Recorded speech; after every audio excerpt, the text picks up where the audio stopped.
In the early summer of 1978, in a Manhattan apartment filled with flowers she had chosen herself, Babe Paley was sorting through her belongings. She was 62 years old and dying of lung cancer, and she had decided that even this, the end of her life, would be handled with the same precision she had brought to every dinner party, every table setting, every room she had ever walked into, and made more beautiful than it had any right to be. She selected the dress she would be buried in. She planned the funeral service down to the readings. She chose the wine for the luncheon that would follow. She distributed personal items to specific people, each decision deliberate, each object accounted for. Nurses moved through the apartment. The city carried on outside. And the woman who had once been called the most stylish person in America was managing her own disappearance the only way she knew how, by making sure it looked right. The world that watched Babe Paley for 3 decades saw perfection. The photographs, the best-dressed lists, the apartment at the St. Regis, the estate on Long Island, the famous husband who built CBS into an empire. What the world did not see was the marriage that humiliated her for years, the children who grew up hungry for a warmth she could not give, and the one friend she trusted with all of it, a writer who would put her private pain into print while she was still alive to read it. This is the story of the Cushing sisters, 3 daughters of a famous surgeon who married into the Astors, the Roosevelts, the Whitneys, and the Paleys, and of what happened to the youngest when the life she had been raised to build became the thing that trapped her inside it. But to understand how Babe Paley ended up there, organizing the details of her own disappearance from inside a body that had already begun to fail her, you have to go back decades to a different world entirely. To a house in Brookline, Massachusetts, where a famous surgeon and his socially exacting wife were raising 3 daughters to understand one thing above all else: that a woman's life was only as good as the name she married into. This is the story of the Cushing sisters, Minnie, Betsy, and Babe, 3 women who married into some of the most powerful families in 20th century America, and of what that project cost the youngest and most celebrated of them. It is a story about beauty weaponized into strategy, about marriages that looked like triumphs and felt like prisons, and about a friendship with a famous writer that would end in the most public betrayal any of them could have imagined. The Cushing name, in the early decades of the 20th century, meant something very specific. It did not mean inherited wealth. It did not mean Astor-style permanence or Vanderbilt-scale fortune. It meant professional distinction of the highest order. Harvey Williams Cushing was the father, and he was not merely a successful doctor. He was the pioneering neurosurgeon who transformed brain surgery from a near-certain death sentence into a viable medical discipline. The man who developed techniques for operating on brain tumors that the entire field would build upon for generations. He held positions at Johns Hopkins and later at Harvard's Peter Bent Brigham Hospital. He won the Pulitzer Prize in 1926 for a biography of Sir William Osler. In the social architecture of early 20th century Boston and New Haven, Harvey Cushing occupied a rare position. He was not old money, but he was unimpeachable. His name carried the weight of intellectual aristocracy, and in the circles where the Cushings moved, that weight could open doors that even money sometimes could not. You have to understand what that meant for the daughters growing up in that house. The Cushing home was not a relaxed, affectionate environment organized around childhood pleasures. It was a household shaped by a father whose professional life demanded absolute precision, and a mother who understood, with her own kind of precision, exactly how that professional standing could be converted into social position. Catherine Stone Crowell. Cushing saw the world clearly. She understood which doors mattered and how her daughters could walk through them. Later biographers would describe her as the architect of the family's social ambitions, a woman who treated her daughters' futures with the same strategic intensity her husband brought to the operating theater. Whether that description is fair or reductive depends on how much sympathy you extend to a mother navigating a world where women's options were genuinely narrow, but the result is not in dispute. The 3 Cushing daughters grew up knowing that charm was a currency, that appearance was a tool, and that marriage was not a private romantic matter, but a public act with consequences that would define the rest of their lives. They learned this not through lectures, but through the texture of daily life. The dinner guests who were selected for their usefulness, the attention paid to how a room looked when visitors arrived, the awareness that every social encounter was also in some quiet way an audition. The Cushing girls were not debutantes drifting through a leisured existence. They were students of a discipline, and the discipline was this: learn what the world values in a woman, become that thing completely, and marry the most powerful man who notices. Mary Benedict Cushing, Minnie, was born on January 27, 1906. She was the eldest, and she would prove the model first. Minnie was poised, socially adept, and shrewd in the particular way that eldest daughters of ambitious families often are. She understood the expectations because she had watched them being formed. In 1940, she married Vincent Astor, the great-grandson of John Jacob Astor, entering the most storied surname in New York society. The Astor name was so embedded in the architecture of the city, its hotels, its real estate, its social register, the very idea of what old money meant in America, that marrying into it was less like joining a family and more like acquiring citizenship in a country. Minnie's marriage to Astor lasted until his death in 1959, and she later married the painter James Whitney Fosburg. In the story of the three sisters, Minnie functions as the proof of concept. She showed that the Cushing model worked. A surgeon's daughter from New England could reach the highest rung of American society. The name could be traded upward.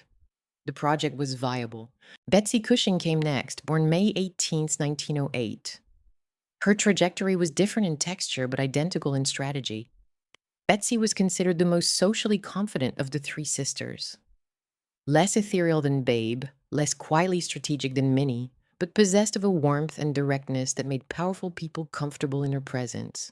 In 1930, at 22 years old, she married James Roosevelt, the eldest son of Franklin Delano Roosevelt, who would become president of the United States just 2 years later. Betsy Cushing became, for a time, a member of the most powerful political family in the country. She attended White House functions. She moved through the Roosevelt orbit at the exact moment when that orbit contained the most consequential political power on Earth. The marriage did not last, and they divorced in 1940. But by then, Betsy had already demonstrated her capacity to operate at the highest altitudes of American life. She remarried in 1942, this time to John Hay Whitney, the sportsman, publisher, philanthropist, and eventual United States ambassador to the court of St. James's.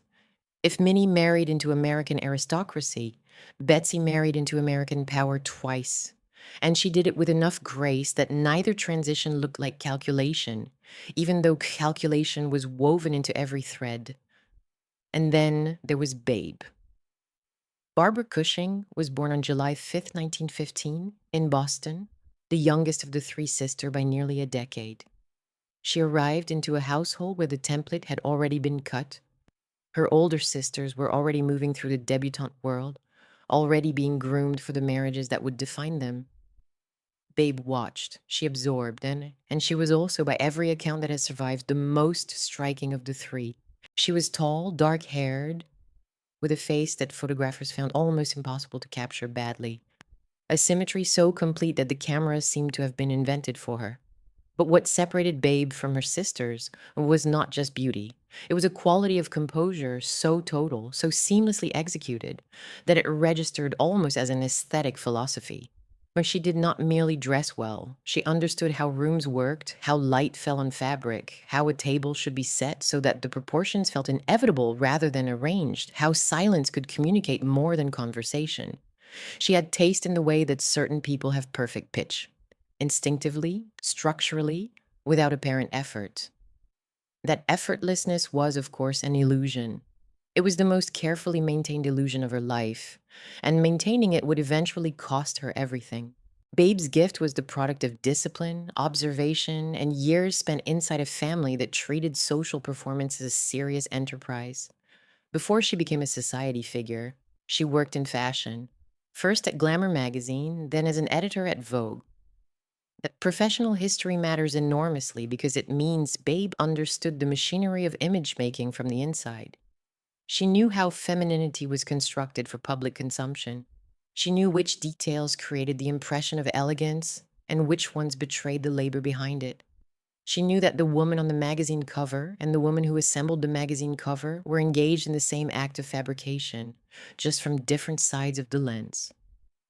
When she later became one of the most photographed women in New York, she was not merely a beautiful woman being looked at. She was a professional of appearance, performing a version of herself that she had spent years learning to build. There is something about that detail worth sitting with for a moment. Because the tragedy that would eventually consume Babe Paley's life was not simply that her marriage was unhappy, or that her friend betrayed her, or that her body failed. It was that the skill she had perfected, the ability to make everything look effortless, beautiful, and controlled, became the very thing that prevented anyone from seeing how much she was suffering. She was too good at the performance. The mask fit too well. The world looked at Babe Paley and saw a woman who had everything. It took decades for anyone to understand what she did not have. Her first marriage offered an early lesson in the difference between the surface and what lay beneath it. In 1940, at 25 years old, Babe married Stanley Grafton Mortimer Jr. at St. Luke's Episcopal Church in East Hampton. The Mortimers were an established New York family, old enough and respectable enough that the match satisfied every criterion the Cushing playbook demanded. On paper, the union made sense. Stanley was handsome, well-connected, from the right background. In life, it did not last. They had 2 children, Stanley Grafton Mortimer, the third, and Amanda J. Mortimer, before the marriage ended in divorce in 1946. Later accounts attributed the collapse to Mortimer's struggles with alcoholism and severe psychological instability following his service in the Second World War, described in some biographical sources as manic depression. The divorce was handled quietly, as such things were in that world, but the pattern was already legible to anyone paying attention. Babe had done exactly what she was raised to do, was married well, presented beautifully, produced children, and it had not been enough to hold a private life together. The surface was flawless. Underneath, something essential was broken. That first failure left a mark. Not publicly. Publicly, Babe remained luminous, composed, and perfectly positioned. But privately, the lesson was sharp. Marriage was supposed to be the destination. She had arrived, and the destination had turned out to be a house with a stranger falling apart inside it. For a woman raised to believe that a successful marriage was the measure of a successful life, the divorce was not just a personal loss. It was a structural failure of the entire premise she had been trained to trust. By the time the divorce was finalized, Babe was 31 years old, the mother of 2 small children, and already one of the most admired women in New York. Time magazine had ranked her among the best-dressed women in the world. She would later be inducted into the International Best Dressed List Hall of Fame, a distinction that meant in the culture of that era something approaching institutional recognition of her taste. She was luminous, connected, and available, and William S. Paley was watching. Bill Paley was born in Chicago on September 28, 1901, the son of Samuel Paley, a prosperous cigar manufacturer whose La Palina brand had made the family wealthy. By the time Bill entered Babe's orbit, he had already accomplished something extraordinary. He had taken a small, struggling radio network called the Columbia Broadcasting System, purchased by his family in 1928, and built it into one of the most powerful media companies in the world. CBS under Paley became the home of Edward R. Murrow, of Walter Cronkite, of the news division that shaped how America understood itself during wars and crises and elections. He understood programming, he understood audiences, and he understood power. He was brilliant, driven, charismatic, and ruthless. He was also, by virtually every account that followed, a serial philanderer whose appetite for women was matched only by his appetite for control. He pursued conquest, professional, social, sexual, with the same relentless energy, and he expected the world around him to accommodate his desires without complaint. He was 46 years old when he married Babe in 1947. She was 32. It was her second marriage and his second as well, and he had previously been married to Dorothy Hart Hearst. Together, they became what the press and the social world had been waiting for, the most glamorous couple in New York. Their life was constructed with the precision of a stage set, and Babe was the set designer. There was the apartment at the St. Regis Hotel, decorated by the legendary Billy Baldwin, who created interiors that became a reference point for a certain kind of mid-century American elegance. Rooms where every object seemed to exist in perfect relationship to every other object. where the taste was so refined it bordered on intimidation. There was Kaluna Farm, the sprawling estate on Long Island, where weekends unfolded in a choreography of guests, gardens, and carefully arranged meals that made other hostesses feel they were operating at a different level of the game entirely. There was the ritual of Manhattan during the week and the country on the weekend, the circulation through restaurants and opening nights and private dinners, where the guest list read like a census of American power. Babe presided over all of it. She chose the flowers. She set the tables. She selected the menus. She dressed in a way that made other women feel they had been doing it wrong their entire lives.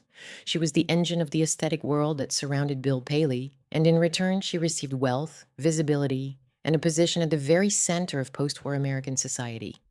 It was during these years that she entered the orbit of Truman Capote.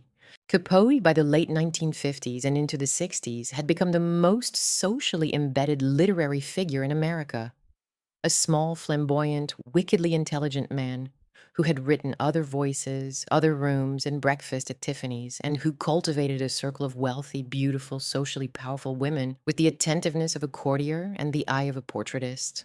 Babe Paley, Slim Keith, CZ Guest, Lee Radziwill, Gloria Guinness, he called them privately and then publicly his swans. They fascinated him. He studied them the way he studied everything, with an intensity that made its subjects feel illuminated. He made them feel seen in ways their husbands never had. And Babe, perhaps more than any of the others, opened herself to him. She confided in him about her marriage. She told him things she told no one else.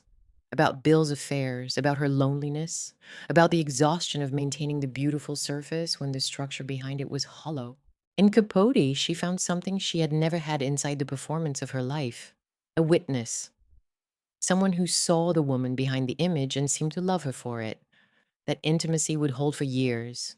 It would become one of the defining relationships of both their lives, and then it would detonate in a way that neither of them could survive.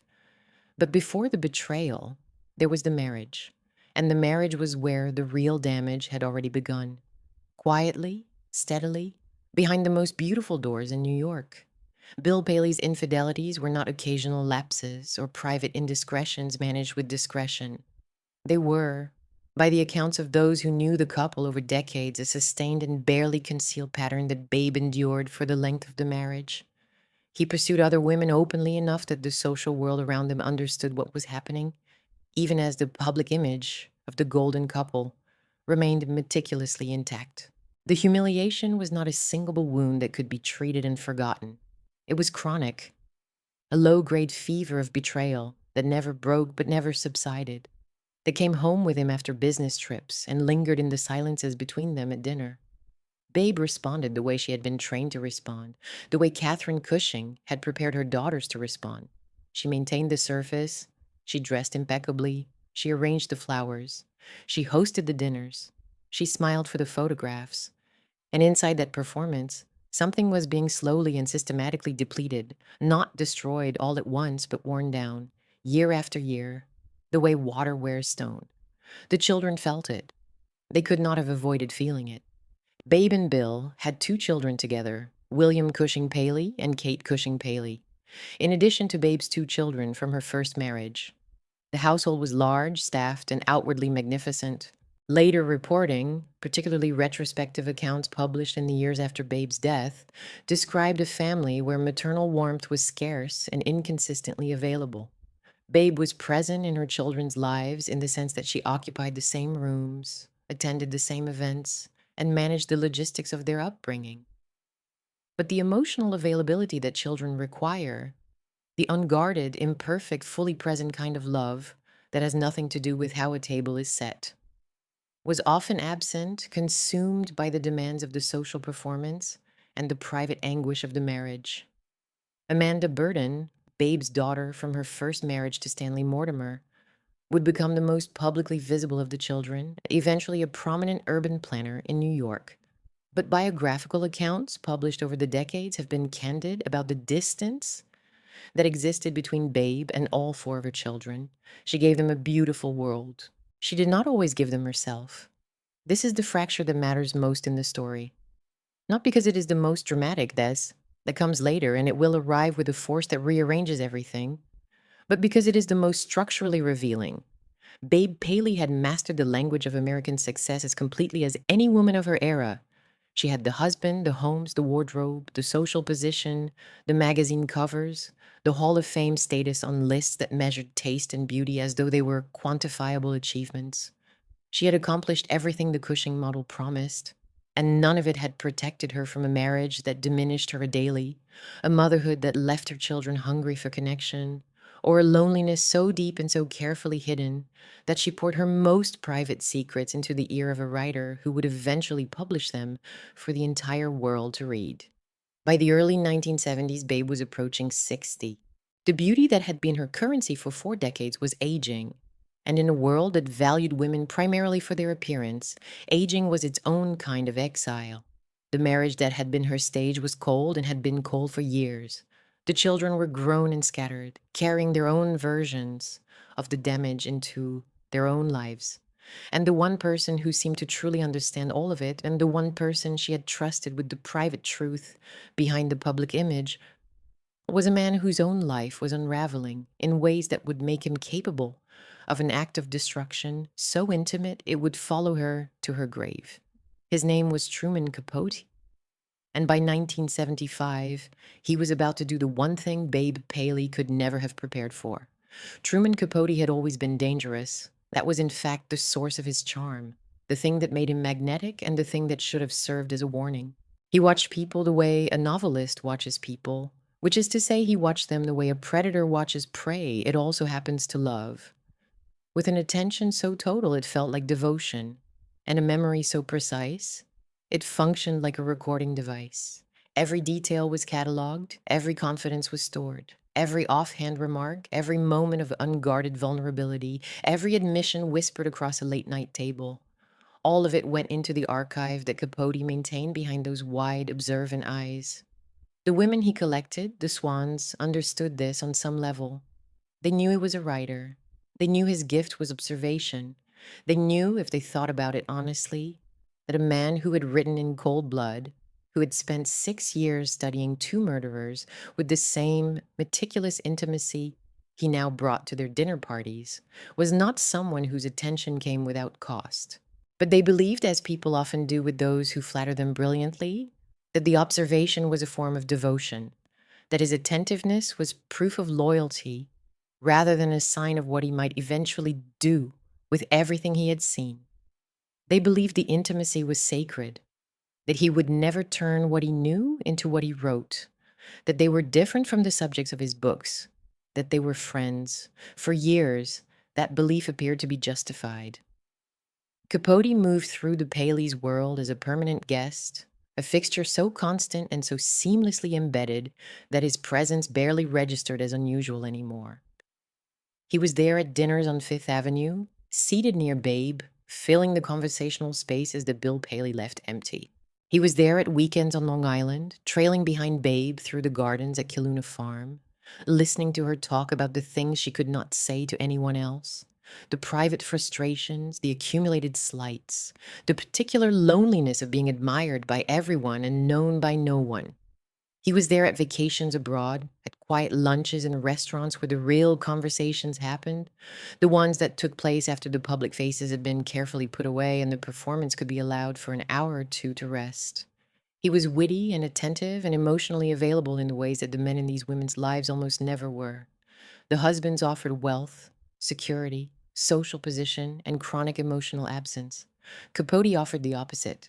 He asked questions. He listened to the answers. He remembered not just the facts, but the feelings behind them. He noticed when Babe's composure flickered, even for a moment, and he made her feel that the flicker was not a failure, but a revelation. That the real woman, the one behind the mask, was more interesting and more worthy of love than the polished image the world adored. And Babe, who had spent her entire adult life constructing that composure for a world that rewarded her handsomely for it, allowed herself to be known by him. She told him about Bill, about the affairs, not in general terms, not in the euphemistic shorthand that society wives use to acknowledge what everyone already suspected, but in the specific humiliating particulars that she shared with no one else.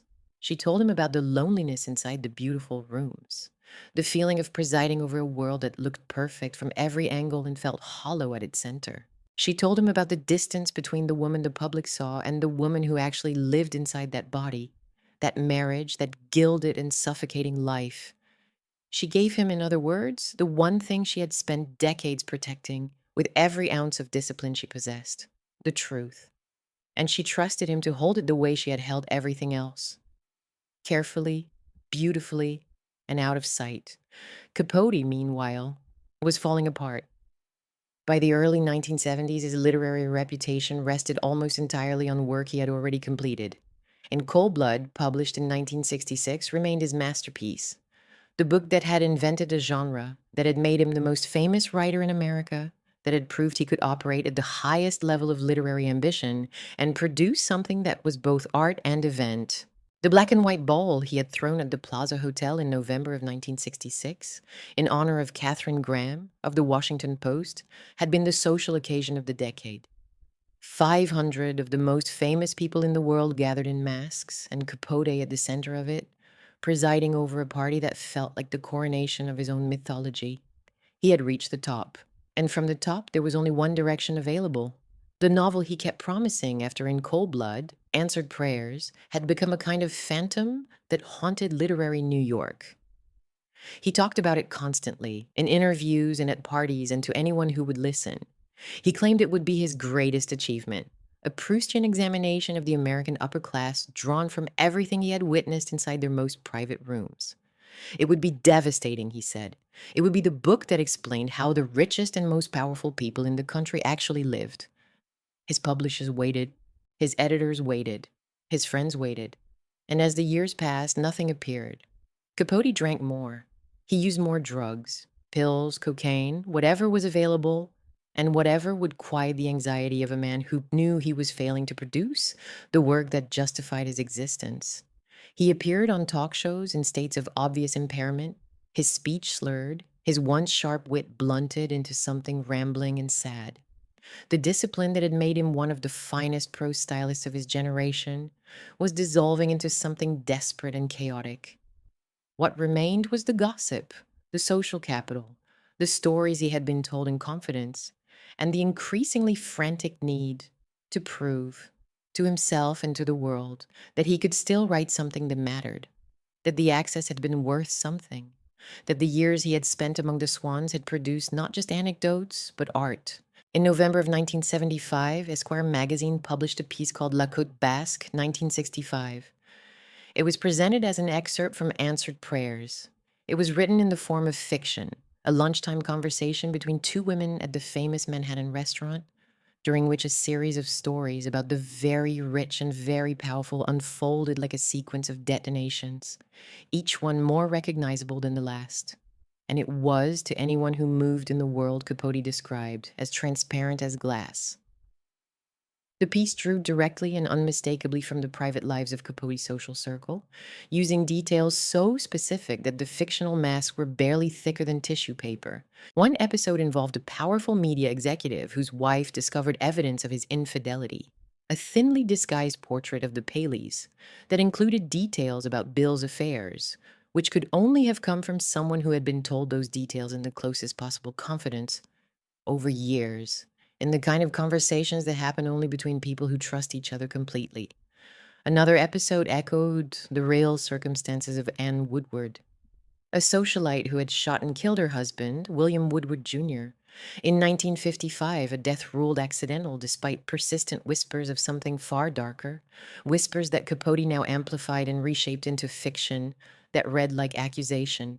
He wrote about these people's lives with the clinical familiarity of someone who had sat in their living rooms for 2 decades, eaten at their tables, drunk their wine, accepted their hospitality, and listened to their most unguarded admissions with the sympathy of a priest and the retention of a court reporter, which of course he had. The reaction was immediate, total, and irreversible. The social world that had embraced Truman Capote for 20 years turned on him with the kind of coordinated, merciless rejection that only the very wealthy and the very connected can execute. Babe Paley stopped speaking to him. The silence was absolute. She did not equivocate. She did not leave room for explanation or reconciliation or the possibility that she had misunderstood his intentions. She simply closed the door, and it stayed closed for the rest of her life. She was not alone. Slim Keith, who had been one of Capote's closest friends and most loyal defenders, cut him off completely. Gloria Guinness severed contact. Lee Radziwill distanced herself with the practiced discretion of someone who understood how to exit a situation without leaving fingerprints. The doors that had opened so wide and so warmly for so many years, the invitations, the weekends, the late night telephone calls, the lunches where secrets were exchanged like currency, closed one after another with a finality that shocked even those who had watched the friendships form. Capote later claimed in interviews and in the increasingly erratic public statements that characterized his final decade that he had not expected the response. He said he could not understand why his friends were so wounded. He said the stories were fiction, and fiction was what writers did. Whether that bewilderment was genuine, whether he truly did not understand the difference between observation and betrayal, between being trusted with someone's pain and publishing that pain for entertainment, is impossible to know with certainty. What is not in dispute is the damage. The women he had called his swans were not characters in a novel. They were women who had trusted him with the most private and painful details of their lives at moments when they were most vulnerable. And he had served those details to the reading public with their names barely obscured and their wounds fully visible, in a magazine that arrived in mailboxes and sat on coffee tables in the very living rooms where the original confidences had been shared. For Babe, the timing was annihilating. It was as if the universe had conspired to deliver every possible blow in the narrowest possible window, stacking devastation upon devastation until there was nothing left to take. She had been diagnosed with lung cancer in 1974, a year before the Esquire piece appeared. She had smoked for decades, as so many in her world had. Cigarettes were part of the social fabric of that era, accessories as ubiquitous as cocktails and as embedded in the rhythm of daily life as conversation itself. And the diagnosis arrived not as a shock, but as a sentence. By the time La Côte Basque, 1965, was published, Babe Paley was already a gravely ill woman. The betrayal did not arrive in the middle of her life, when she might have had the energy and the years to absorb it, to retaliate, to rebuild some version of the trust that had been destroyed, to find new confidants, or to simply outlive the humiliation. It arrived during the final chapter, when the body was failing in the labor of maintaining the surface, the clothes, the composure, the flawless presentation that had been her life's work and her life's cage, then was becoming physically impossible. The cancer was taking the body. Capote had taken the privacy, and the marriage, which had never given her what she needed, offered no refuge now. There is something about that convergence that deserves to be named plainly, without dramatic language, because the facts are devastating enough on their own. Babe Paley spent her adult life constructing an image of perfection so complete that it became synonymous with her identity. Her husband undermined it privately through decades of infidelity that she absorbed in silence because silence was the only response her training permitted. Her closest friend destroyed it publicly by putting the private truth into print for strangers to consume over breakfast, and her body betrayed it finally by dying. The three demolitions arrived in sequence: husband, friend, body, each one stripping away another layer of the control she had spent her entire adult life building, until there was almost nothing left to protect and almost no one left to protect it from. By the mid-1970s, the woman the world had once called the most stylish in New York was ill, publicly humiliated, and alone in the ways that mattered most. The other sisters, by now, were no longer the glamorous backdrop they had once been to Babe's story. Minnie, the eldest, was in her 70s, living more quietly after the death of her second husband, James Fosberg, in 1969. The Astor name she had carried for nearly 2 decades belonged to a different era now, and Minnie herself had receded from the social world that had once defined all three sisters. Betsy, married to John Hay Whitney, occupied a different kind of prominence. More settled, less dazzling, cushioned by the Whitney fortune and the stability of a marriage that, whatever its private complications, had not become a public wound. The Cushing myth: three beautiful daughters who conquered American society through brilliant marriages, still held in the public imagination, but the reality behind it had thinned and frayed beyond recognition. The marriages had delivered wealth and access and the kind of life that looked from the outside like the fulfillment of every American promise about beauty and ambition rewarded. They had not delivered happiness. They had not delivered protection. They had not delivered peace. The pattern was the same across all three lives, but in Babe it was sharpest. Because Babe had been the most visible, the most celebrated, and ultimately the most exposed. In her final years, Babe did what she had always done. She organized, she planned, she curated. Biographical accounts describe a woman who approached her own death with the same meticulous attention she had brought to every dinner party, every floral arrangement, every room she had ever walked into and made more beautiful by the fact of her presence in it. She sorted her personal belongings and determined who would receive what, which friend would get which piece of jewelry, which child would inherit which object, each decision as deliberate as the placement of a centerpiece on a table set for 20. She reportedly planned the details of her funeral: the service, the readings, the flowers, the food, even the wine that would be served at the luncheon afterward. She chose the dress she would be buried in. She arranged things so that even in death, the surface would hold. Even in death, the performance would be flawless. There is no record of whether she found comfort in that process, whether organizing the end felt like a last act of agency, a way of asserting control over the one thing that could not be taken from her, or whether it was simply the final reflex of a woman who had never been permitted by her upbringing or her marriage or her public image to let anything be less than perfect. What is known is that by the spring and summer of 1978, Babe Paley was dying in her Manhattan apartment, attended by nurses, visited by those who remained close, and separated permanently from the man who had once been her most trusted confidant. Capote did not return to her life. He was not forgiven. He was not invited. The exile held. July 5th, 1978 was Babe's 63rd birthday. She lived one more day. On July 6th, she died in New York City. The cause was lung cancer. She had been ill for roughly 4 years, and the illness had done what illness does. It had taken the body that the world had admired for 4 decades and reduced it to the democracy of mortality, where beauty and taste and composure and the ability to make a room fall silent when you walked into it count for nothing at all. The death was reported in the press as the passing of a society icon, a style legend, a woman of extraordinary taste and beauty who had shaped the aesthetic sensibility of an era. The obituaries cataloged her accomplishments: the best dressed lists, the famous interiors, the marriages, the social position, the perfect tables, the perfect clothes, the perfect rooms. They described the surface because the surface was all they had ever been given, and because describing the surface was what the press had always done with Babe Paley, admiring the image without asking what it cost the woman inside it.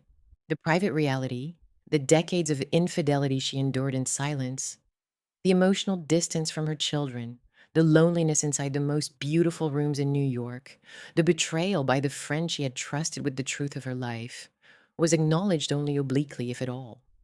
In death, as in life, Babe Paley was presented to the public as an image. The woman behind it remained largely invisible. She had spent a lifetime making disorder invisible. In the end, even her death had to be organized into style. The months that followed compressed a generation's worth of loss into a single calendar year. Minnie Cushing Fosbury, the eldest of the three sisters, died on November 4th, 1978, less than 4 months after Babe. She was 72 years old. The two deaths, arriving in such close succession, gave the Cushing story the unmistakable shape of an ending.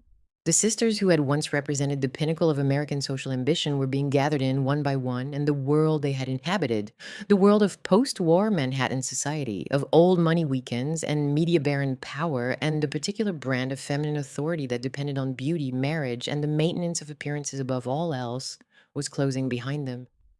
Betsy Cushing Whitney survived them both. She lived until March 19th, 1998, dying at the age of 89. Of the three sisters, she had perhaps the most outwardly stable trajectory. Her marriage to John Hay Whitney lasted until his death in 1982, and she spent her later years involved in philanthropy and the quieter work of maintaining the Whitney legacy. But stability is not the same as happiness, and the public record of Betsy's inner life is thin enough that any claim about what she felt in private would be speculation rather than history. What can be said is that she outlived both of her sisters and the world that had produced them, carrying whatever private knowledge she had of the Cushing story into a death that arrived 2 full decades after Babe's. Bill Paley lived until October 26, 1990. He was 89 years old. After Babe's death, he continued to preside over CBS and to move through the social world he had always dominated, though by then the dominance had curdled into something closer to stubbornness than authority. He remarried, briefly and unhappily according to published accounts. The man who had built a media empire and spent decades surrounded by beautiful women and powerful institutions ended his life in a diminished state, increasingly isolated, his grip on the network loosening as successors who did not share his vision or his loyalty dismantled what he had built. His death closed the Paley chapter of the story, but it did not resolve it. The questions about what Babe endured inside that marriage and what it cost her as a woman and as a mother outlived both of them. Truman Capote died on August 25, 1984, in Los Angeles, at the home of Joanne Carson, the ex-wife of Johnny Carson. He was 59 years old.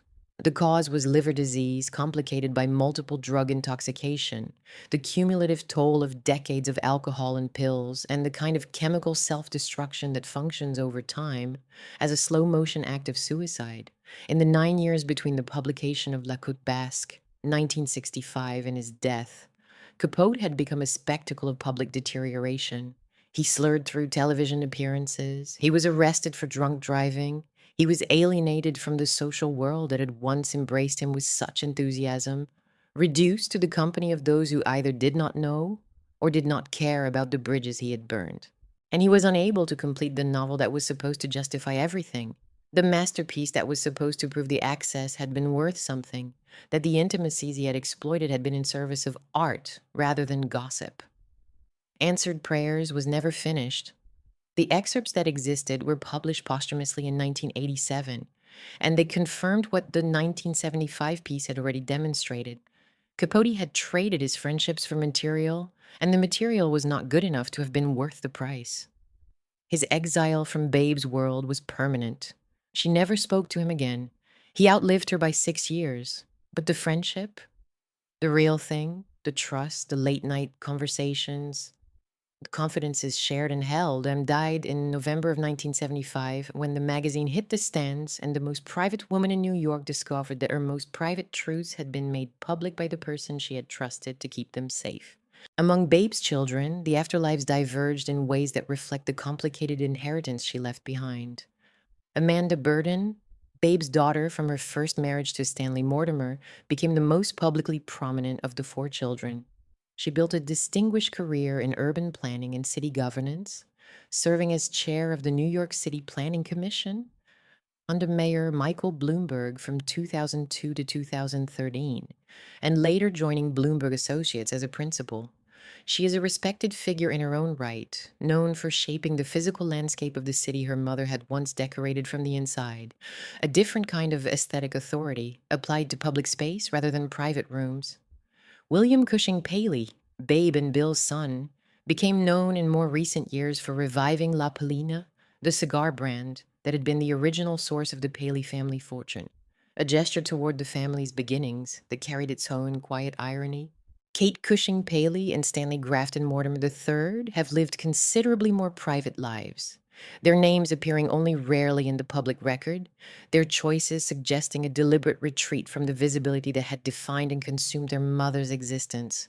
The asymmetry is telling. The most photographed and scrutinized mother in post-war New York produced children who, with few exceptions, chose to step away from the spotlight entirely. Whether that retreat was a rejection of her world or a lesson learned from watching what it cost her is a question only they could answer. The cultural afterlife of Babe's story has kept her visible in ways she might not have chosen. In 2024, the FX limited series feud, Capote versus the Swans, based on Lawrence Lammer's book, Capote's Women, brought the entire saga back to a mass audience. Naomi Watts played Babe Paley. Tom Hollander played Capote. The series attempted to dramatize both the glamour of the swan's world and the devastation of the betrayal that ended it. Using the Capote rupture as the central dramatic engine, it was another retelling, another attempt by another medium to see the woman behind the image that Babe had spent her life perfecting. Whether it succeeded in that attempt depends on what you believe a television series can capture about a life that was, in its deepest essence, defined by what remained hidden. The story of the Cushing sisters is not, in the end, a story about wealth failing to buy happiness. That formulation is too simple, too comfortable, too much like something printed on a greeting card and handed to someone at a funeral. It lets the audience off the hook. The real pattern is harder to name and harder to sit with. Three daughters were raised inside a system that told them their value was determined by the names they married, the rooms they decorated, the photographs they appeared in, and the surfaces they maintained. Minnie, Betsy, and Babe each mastered that system completely. They married Astors and Roosevelts and Whitneys and Paleys. They lived in the most beautiful homes in America. They appeared on the right lists, attended the right dinners, wore the right clothes, and performed the right version of femininity for a world that rewarded them handsomely for the performance. And Babe, the youngest, the most gifted, the most luminous of the three, became the clearest proof that mastery of appearance can become its own form of captivity. She built a world so beautiful that no one could see she was suffering inside it. She maintained the performance so perfectly that the performance became the prison. And at the end, when illness and betrayal had stripped away everything she had spent her life constructing, the only thing left to control was the choreography of her own disappearance. The funeral planned, the belongings sorted, the dress chosen, the wine selected, the flowers arranged one final time by a woman who had never, not once, been allowed to let anything be less than perfect. If you enjoyed this video, please like and subscribe for more stories about the private lives behind America's most famous names.